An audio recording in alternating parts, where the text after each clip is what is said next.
Logos, accessibility and equal housing opportunity. Single-story brick buildings sit among trees and green spaces at the Yardly Cross Creek Meadows community.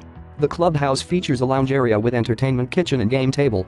An outdoor patio features a grill and fire pit area with comfortable seating. The fitness center features stair machines, stationary bikes, free weights, TV monitors, treadmills, and fitness equipment.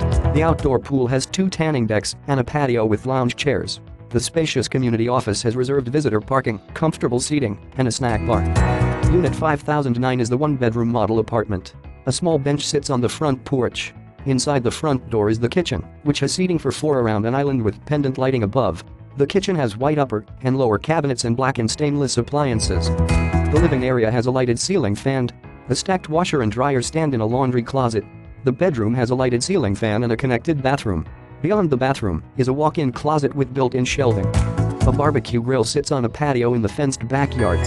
Unit 5010 is the 2-bedroom model apartment. A lighted ceiling fan hangs above the living area. 2 bar stools sit at a raised kitchen island under pendant lighting. Lighted ceiling fans hang in both bedrooms. One bedroom has a private bathroom with double sinks and a walk-in closet. The other bedroom has a full bathroom that can be shared with guests. A barbecue grill sits on a patio in the fenced backyard. A ladder ball game sits on the artificial grass. Logo, Yardly. Text by Taylor Morrison.